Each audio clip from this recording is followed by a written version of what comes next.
सबको प्रणाम। मेरा आज का विषय है, मैंने विद्वानों के मुखारबिन से सुना है कि ज्ञानेन हीना नर पशु हीन समाना। मानव ज्ञान के बिना पशु से भी नीचे होते हैं। ऐसा क्यों? जब हमने इस शब्द को विद्वानों के मुखारबिन से सुना तो हमने अपने आप में मंथन किया कि आखिर कौन सी ज्ञान के बिना और क्यों मनुष्य जो है वह पशु से भी स्थिति उनका नीचे हो सकता है। आखिर क्यों? जब अपने आप में मंथन किया, जब हमने विचार किया, तो हम जब समझने का प्रयास किया तो हमने ये देखा कि वास्तव में जब हम किसी बेजुबान जीव को काटते हैं और उसे भक्षण कर जाते हैं तो सबसे पहले तो हमें ये सोचना चाहिए कि हमें ये मनुष्य तन जो मिला है, हम सबसे पहले इस बात को समझ सकते हैं कि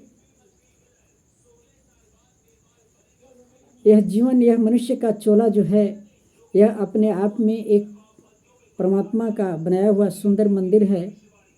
और हम आप अगर इस पर विचार करें कि बाहर का मंदिर तो हम बनाए हैं, पर उस मंदिर के अंदर में कोई शराब का बोतल और कोई मांस का लोथड़ा अगर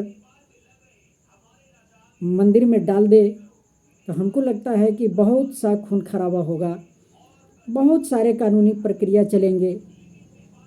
पर क्या हमने ये कभी सोच पाए हैं कि यह जो परमात्मा के द्वारा रचित यह सुंदर मंदिर, मनुष्य का चोला, मनुष्य का शरीर, और खुद इसमें स्वयं परमात्मा का निवास है और इसमें हम खूब बोतल का बोतल शराब डालते हैं और खूब मांस का लोथड़ा डालते हैं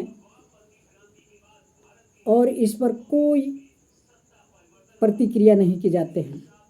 क्या इस बात को हम कभी समझ पाए कि इस सुंदर मंदिर को हम क्या बना रहे हैं?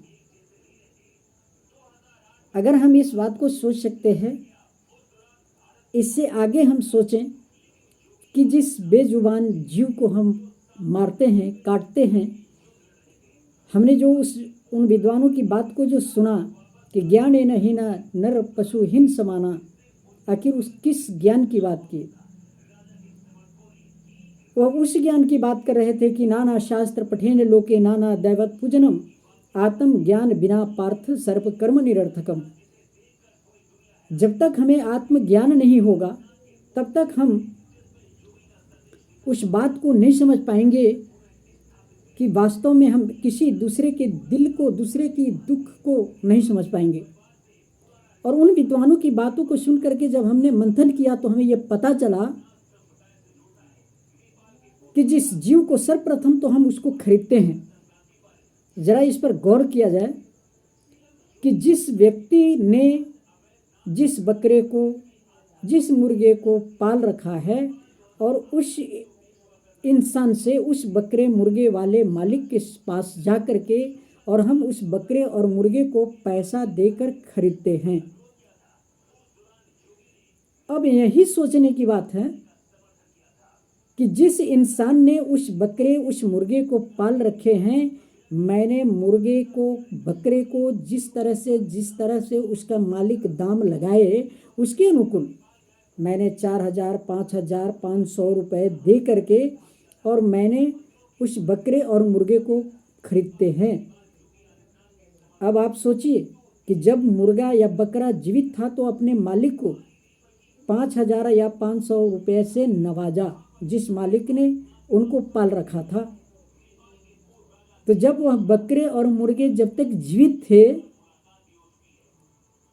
तो अपने मालिक को 5,000 या 500 रुपया से नवाजा और अपने मालिक के कम से कम 10 परिवार को उस अपने जीवन को दूसरे के हाथ में दे करके 5,000 या 500 रुपये में वह अपने मालिक के 10 परिवार को सुख प्रदान किया। अब आगे आइए। अब हम उस मालिक से बकरे और मुर्गे को खरीद लिया है। जब उस बकरे मुर्गे को खरीद लिया है और मैंने उसको हत्या कर दिया, और हत्या कर दिया, उसको हम चिकन मीट जो भी कहिए जो खाते हैं उसको हमने बना दिया, और जब तैयार हुआ तो हम लोग ने उसको पार्टी के रूप में चलाया, पार्टी किया। शरीर किसी का, पैसा किसी का, और पार्टी खुशहाली हम मना रहे हैं। तो आप इस पर विचार करिए। आप विचार कर सकते हैं कि जब तक वह बकरे और मुर्गा जीवित थे तब तक मालिक को 5,000 या 500 रुपये दूसरे के पास अपने जीवन को दान दे करके अपने मालिक को 10 से 20 परिवार को खुश किया, और जिसने उनकी हत्या कर दिया, अब हमने उनके मालिक से लाया और हमने उसका हत्या कर दिया। जिसने हत्या किया उनके भी 10-20 परिवार को अपने मांस खिला करके खुश किया। यह क्षमता एक बेजुबान जीव में है, जिसके पास हम जैसे कॉन्सेशन, हम जैसे समझ नहीं है, और उसके अंदर में यह गुण है कि वह जीवित है तो अपने मालिक को 10 परिवार को खुश किया, और जब वह मरता है यानी मरते मरते हत्या जो करता है उस हत्या करने वालों के भी परिवार को 10 परिवार को खुश करता है। ये गुण एक पशु, एक पक्षी जो बेजुबान जीव है उसके अंदर में ये गुण है, और हम एक मानव हैं। तो हमारे अंदर में वह कौन सा गुण है जो हम मानव हैं? तो हमको, जब हम किसी यज्ञ के अंदर में गए थे और विद्वान वक्ता जो है से यह प्रसंग बोल रहे थे कि ज्ञान एन हीन नर पशु हिन समाना, ज्ञान के बगैर मनुष्य पशु से भी जीवन बदतर जिंदगी मनुष्य का होता है। जब हमने ये मंथन किया तो हमको वास्तव में ये पता चला कि वास्तव में हमारी जिंदगी एक पशु पक्षी से भी बदतर है, कि एक पशु पक्षी अपने जीवन को जो पाला है उसको भी खुश करता है, और जो हत्या करता है उसको भी खुश करता है। यह गुण एक बेजुबान जीव में है, पर हम एक मानव हैं और हमारे अंदर सिर्फ गुण है परेशान करना, दूसरे को मारना, लोभ दिखाना, धोखा देना, ठगना। यह मानवता का गुण नहीं है। तो हम समस्त मानव समाज से ये प्रार्थना करते हैं कि समय रहते और हम स्वयं को, अपने आप को जानें, और हमारे अंदर दया, त्याग और क्षमा का भाव होना चाहिए। यही मनुष्य का परम गुण है। और जहाँ तक हमारी समझ है कि जहाँ हमारा क्षमा, त्याग और क्षमा त्याग का भावना आ जाए तो हम एक मानव नहीं बल्कि मानव, महामानव बन करके और हम समाज में उभरेंगे।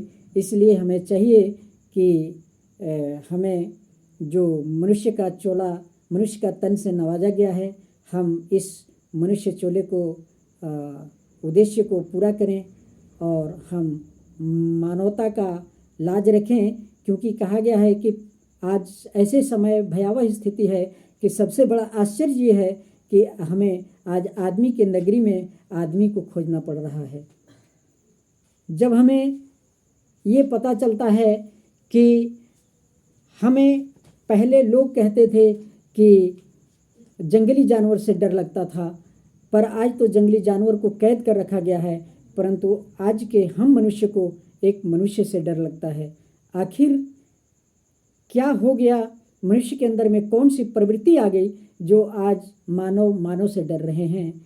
तो हमें अपनी मानवता को पहचानना है, और इस मानवता को पहचानने के लिए हम तब तक नहीं पहचान पाएंगे जब तक हमको किसी आध्यात्मिक गुरु जो समय के तत्वदर्शी होते हैं, जब तक हम समय के तत्वदर्शी महापुरुष के सानिध्य नहीं जाएंगे तब तक हम अपने आप को नहीं समझ पाएंगे।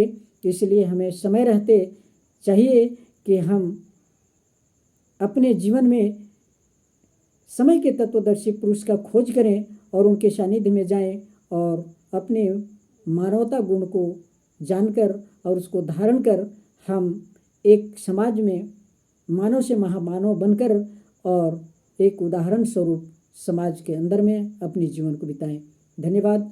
विशेष मैं अगला विषय लेकर के पुनः आप सभी के बीच हाजिर होऊंगा। तब तक के लिए आप सभी को नमन।